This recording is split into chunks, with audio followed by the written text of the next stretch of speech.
Right, I'm just going to introduce you to the doctor and the nurse that's on this voyage. So let's just come down into the medical area now. So, g'day, is Gary and Peter.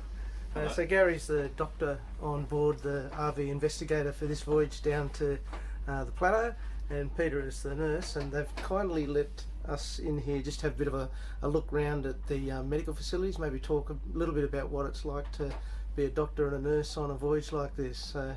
So Gary, what's it like being a doctor on board? Yeah, so it's a pretty challenging sort of a trip actually in some ways, because we are out here in the middle of the Southern Ocean, at least a week sail away from medical care on the mainland. So we need to be self-sufficient out here, so that between the two of us we aim to be able to manage emergencies and serious medical problems in a remote area. Things that might normally require pretty intensive care on the mainland, we have to manage out here for periods at a time. Right, and so the facilities on the ship, they're reasonably good to cater for a lot of things? Yeah, well, there's the two of us as staff, and then we have a whole inventory of gear, ranging from what you see in the clinic here. This is the kind of the clinic, and across the way we'll go into the operating theatre, but we have 2 beds. We have a range of gear, stretchers, emergency bags, dressings, cupboards full of lots of drugs, painkillers, antibiotics, heart medications.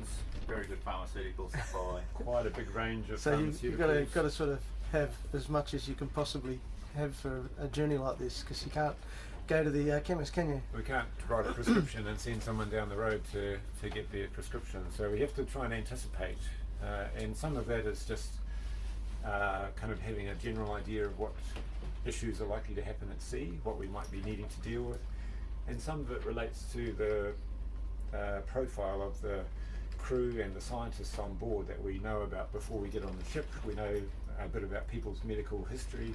Yeah, because before before I came on the trip I had to do a remote medical. So they probe everything, and they check your hearing, check your eyesight, check all the history as well, and write it all down, and so you get all that information beforehand. Yeah, it's quite comprehensive, isn't it? Yeah, that was. And we've got to be able, as a team, deal from minor to major. So general presentations that will come into a doctor at a GP clinic, right through to, it could be a major trauma, or it could be a major cardiac condition. So we've got to be prepared from low key to very high key as a team. What sort of things have happened so far on this trip? Nothing major? Nothing major at this stage. Touch wood. Although we're seeing a lot of seasickness at different times. Like, it's been pretty rough in the last 24 hours. Yep.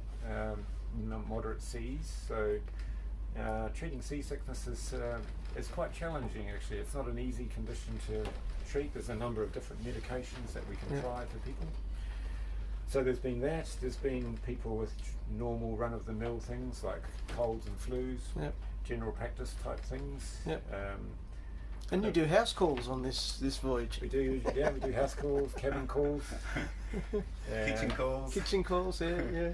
A lot of our consultations are in the mess, which is the dining area where everyone gathers, and we have a lot of informal medical consultations down there.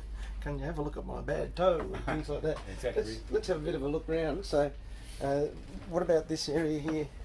So this is the area that we would use if somebody came in and they, for example, someone would come in and they say they've got stomach pains. Bring them in here. We'd talk to them, lay them down, do some checks. Sometimes we would observe somebody here for a period of time. Let them rest here, try some treatments. Just a kind of an assessment area, much like you'd have in your home surgery if you're a GP. So some oxygen. Got oxygen available. We've got fluids, administration things, fluid infusion sets and things. Very good comprehensive pharmaceutical supply. I'll just. Do you organise all the pharmaceutics on here, or someone else organises, or a company? So it's a combination. Like when we're not going down the Southern Ocean, on this ship. There's normally no doctor on board. So for the science that this ship does closer to home, they don't have a doctor on board.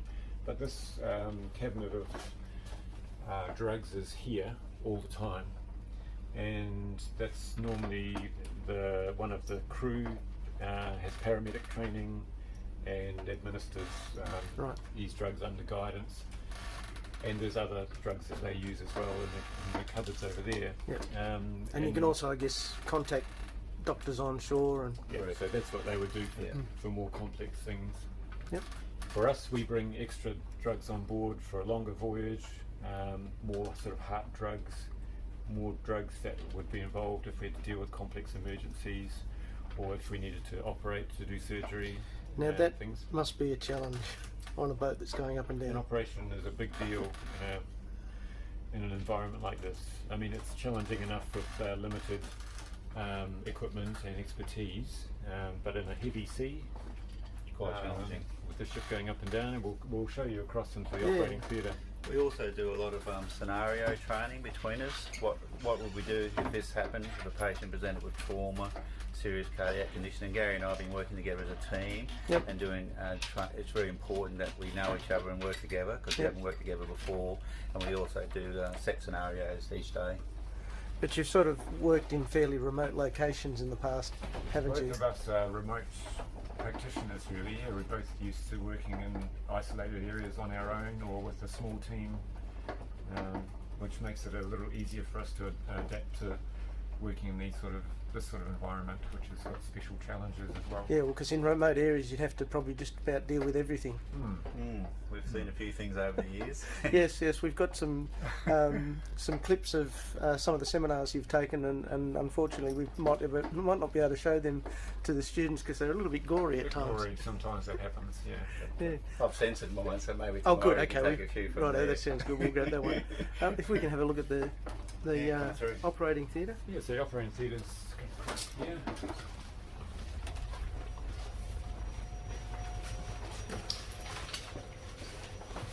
So this is the operating theatre. It's also our resuscitation area. So this is where we would bring somebody if they were very sick. Say somebody had, we might shut that door just to give it a good pull.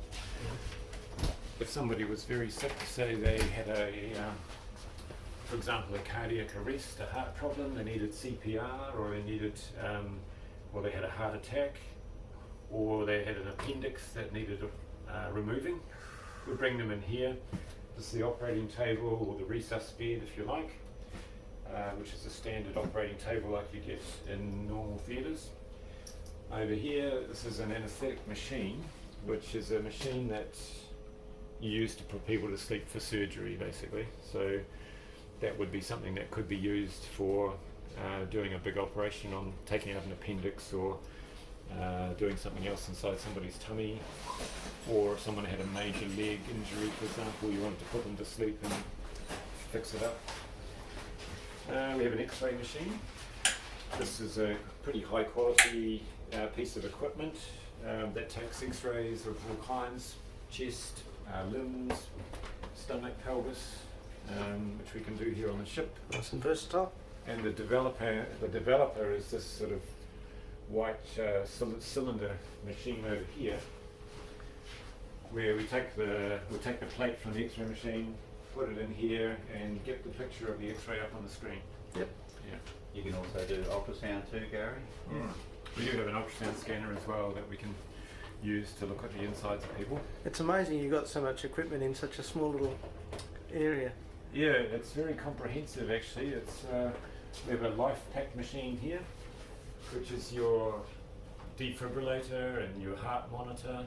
So for someone with a heart problem, or we're worried about their heart or their breathing, or if they're very sick, we put them on the monitor. We get a tracing on the screen that looks at their heart, their oxygen levels in their blood pressure. All these things would be automatically monitored on the screen, just to have continuous monitoring of people. And so that's helpful. And then we have a resus trolley, which has got airway, breathing, circulation type equipment in it. For example, if you had a patient that you needed to help them breathe, we've got oxygen tubing. We've got a breathing bag that we could put on the patient to help them breathe. Kind of got this sort of set up to work if we need to do things quickly or efficiently. So it'd be just you two if there was a operation? Because normally when you're doing operations you'd have anaesthetists, you'd have nurses, you'd have all sorts of people, whereas specialists, whereas there's... So it's basically the two of us, but although we would rope in other people, like some of the crew have had some paramedic training, we would bring them in to act in other capacities, like if we did an operation, we'd need a scrub nurse or a person who would assist with the operation. We'd need somebody else writing things down and when certain drugs were given and that sort of thing. Another person as a runner, getting equipment. Whatever you need. Whatever. We've got a range of surgical equipment and forceps and scissors and knives and forks all over the place to draw on if we need certain things. So we'd probably have 5 or 6 people in here if we were doing an emergency or a... That would pretty much be Peter and I kind of running the show, just with directing people what to do. So working together all as a team, but we need that extra support as well. Have you ever had to do anything like that on the ship? Not in a major sense, no. I mean, this is just my second voyage on this ship. So the last voyage this time last year we didn't have anything major like that. We had some minor things, but we didn't need to do an operation. Right, well that's good. It's good to have it, but it's good not to use it, isn't it? Well, I think the chances of needing to do an operation would be maybe 1 in 10 voyages or 1 in 5 to 10 voyages to do something decent. So it's something that you need to be prepared for, even though it may not happen. Oh no, particularly when you're so remote, because we're a long way away from anywhere, aren't we? Exactly, it might be 5 days until we can get some help or support. What Gary and myself can do to look after that person that's injured or unwell. We've also got the retrieval packs here, which basically if someone was injured in deck or seriously ill in their cabin, we take these along with us. So one's for trauma, one's for airway, and the yellow pouch is for our pharmaceutical supplies for intravenous drugs or pain relief. So they're all ready to go? Correct. So if we needed to, we would take these to the person who was injured on the deck, open them up. Straight away we've got a range of equipment that we can use. I've got an oxygen bottle here, collars for the neck, oxygen masks, various drugs for the breathing type drugs. Comprehensive drug kit. Oh wow.